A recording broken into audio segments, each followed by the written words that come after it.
اچھا، یہ خفا اور ابہام کے پہلے اس سے پہلے ہم پڑھ چکے تھے وضاحت اور بیان کے اعتبار سے وہ الگ قسمیں تھے، ٹھیک ہے۔ اس میں ہم نے ظاہر، نص، مفسر، محکم، اور آج جو ہے نا وہ ہم خفا کے اعتبار سے وہ پڑھیں گے کہ جو خفی ہوگا، خفا ہوگا، وہ بھی 4 قسمیں ہیں اس کی۔ نمبر 1 اس میں خفی ہے، نمبر 2 اس میں مشکل ہے، نمبر 3 اس میں مجمل ہے، اور نمبر 4 اس میں متشابہ ہے۔ پہلا خفا جو ہوتے پوشیدگی، وہ خفی میں ہوتا ہے، وہ اتنا زیادہ نہیں ہوتا، معمولی سے غور و فکر کے بعد وہ خفا اور پوشیدگی جو ہے نا وہ حل ہو جاتی ہے 250۔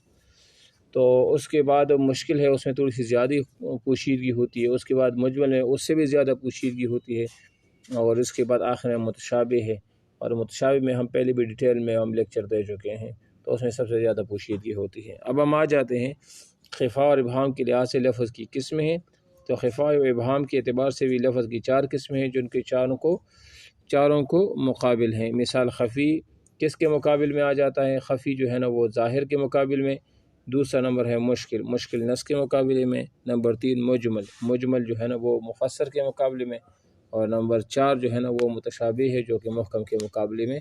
تو یہ بات قابل غور ہے، قابل ذکر بھی ہے کہ اگر آپ سے پوچھیں نا کہ متقابلات کون کون سے ہیں، تو یہ متقابلات یہ چیزیں ہیں، ایک دوسرے کے مقابل، ظاہر کے مقابل میں وہ ہے خفی ہے، اور نص کے مقابل میں مشکل ہے، مفسر کے مقابلے میں مجمل ہے، اور اس طرح جو ہے نا محکم کے مقابلے میں متشابہ ہے۔ بات سمجھ آ رہی ہے؟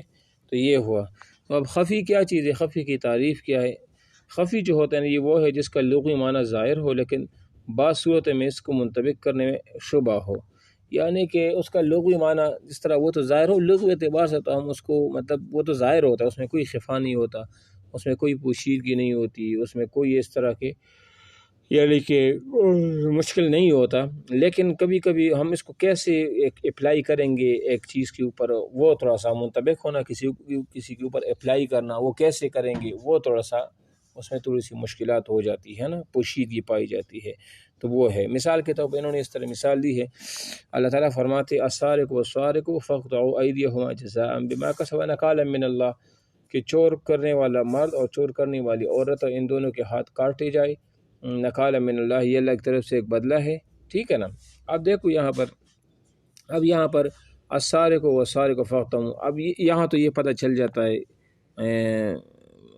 یہ تو ٹھیک ہے، یعنی کہ جس طرح لوگ چوری کرتے ہیں اس کے بارے میں تو یہ ظاہر ہے نا کہ کوئی کسی کے غیر محفوظ مال کو چوری کر لیتا ہے تو اس کو سارق کہا جاتا ہے، لیکن یہ جو لفظ سارق ہے نا، سارق، یہ کفن چور کے معاملے میں بارے میں اور اس طرح جیب کترے کے بارے میں یہ خفی ہے۔ اب میری بات سن رہی ہو نا؟ یعنی اس کا مطلب کیا ہے؟ یعنی ہم تو عام طور پر اگر کسی کے گھر پہ کسی کے پاس کوئی چیز محفوظ ہو اور ہم وہاں جائیں چپ کے اس چیز کو ہم وہاں سے اٹھا لیتے ہیں تو یہ چوری ہوتا ہے۔ اب یہ بات تو ظاہر ہے، لیکن کیا جو کفن جو کوئی میت کو دفن کرے اور دفن کرنے کے بعد کوئی اس کی جو ہے نا وہ کر لے، اس کی کفن کو چوری کر لے، تو کیا اس کفن چور پر سارق کا اطلاق ہوگا؟ اس کو ہم سارق کہیں گے؟ یا مثال کے طور پر آواز آ رہی ہے نا؟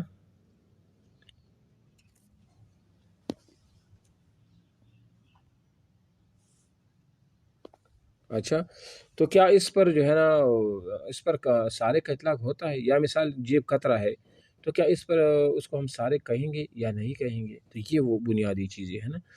تو دیکھو ہم نے سرقہ کس کو کہا، پہلے تو یہ بات آپ کو معلوم ہونی چاہیے کہ سرقہ کسے کہتے ہیں اور سارق کسے کہا جاتا ہے، ٹھیک ہے نا۔ دیکھو سرقہ جو ہے نا وہ کہتے ہیں کہ کسی کی محفوظ مال کو وہ چرا لیا جائے، ہڑپ کر لیا جائے تو اس کو سرقہ کہا جاتا ہے۔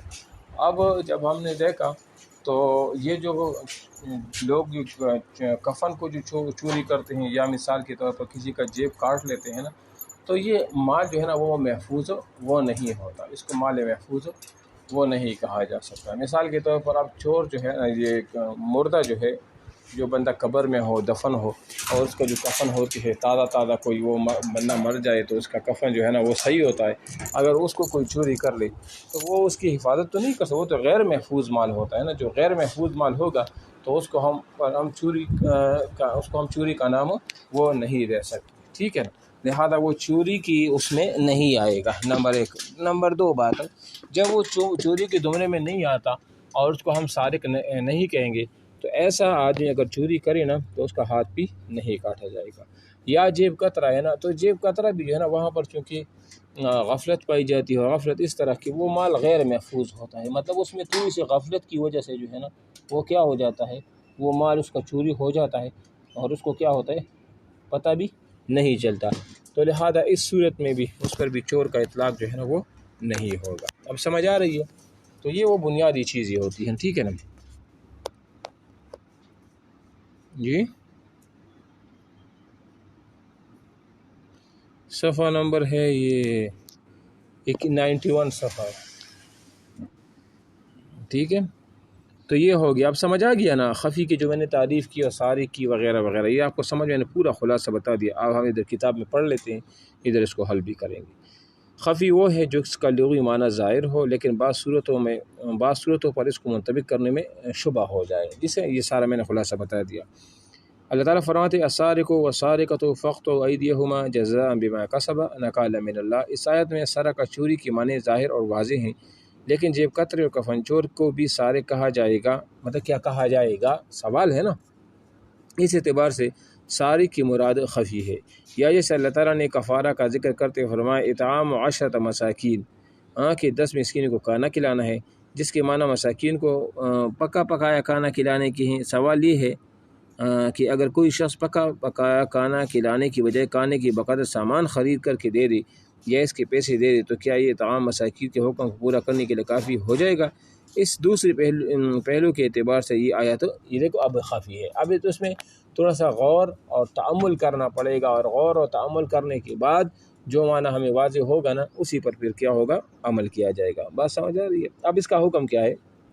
خفی کا حکم یہ ہے کہ اس میں غور اور تأمل کیا جائے، اس کے نتیجے پر عمل کیا جائے گا۔ مثلا جب جیب کترے میں سطرہ کی کیفیت شدت کے ساتھ پائی جاتی ہے، اس چیز کی سزا وہی ہوگی جو سارق کی ہے، اور کفن چور میں سرقہ کی کیفیت خفیف ہو جاتی ہے کیونکہ کفن چور مال محفوظ نہیں لیتا، اس لیے اس پر سرقہ کی سزا جاری نہیں ہوگی۔ اب دیکھو یہاں پر دیکھو وہاں تھوڑی سی غفلت وہ ہو جاتی ہے انسان سے نا، لیکن کیا ہے وہ تو آپ مثال کے طور پر جو کفن چور ہوتا ہے وہ تو مردے سے جب کفن چوری کرتے وہ بیچارہ اپنی حفاظت نہیں کر سکتا، ورنہ بندہ ادھر چلا جائے اور قبر کھدائی کرے، وہ اس کو اپنی فکر وہ نہیں ہو سکتی، تو وہ چور کو کیا پکڑے گا، ٹھیک ہے۔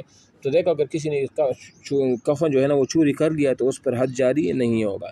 ہاں اگر کسی نے کسی کا جیب جو ہے نا وہ کاٹ لیا اور ہم نے غور و فکر کیا تو جیب کاٹنے کی وجہ سے وہ سرقہ کا معنی جو ہے نا وہ زیادہ پایا جاتا ہے، اس کے کہ بعض لوگ کسی کے گھر پر چھاپہ مارتے ہیں تو لوگ سوئے ہوتے ہیں لیکن وہ مال محفوظ ہوتا ہے لیکن لوگ سوئے ہوتے ہیں، تو اس پر اگر جب ہم اس کو ہم سرقہ کہتے ہیں، اس پر جب ہاتھ کاٹنے کا حکم ہے تو اگر کوئی کسی کی جیب کو کاٹ دینا تو اس سے بدر اولا جو ہے نا اس کا ہاتھ جو ہے نا وہ کاٹا جائے گا۔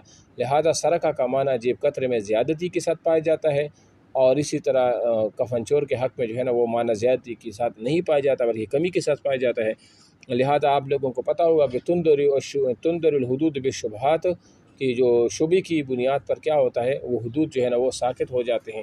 لہٰذا چونکہ یہاں پر معنی کی کمی کی وجہ سے کفن چور میں، تو اس وجہ سے ہم کیا کہیں گے، ہم یہ کہیں گے کہ یہاں پر ہاتھ جو ہے نا وہ نہیں کاٹا جائے گا، یہ اس کا مثال ہوا، ٹھیک ہے۔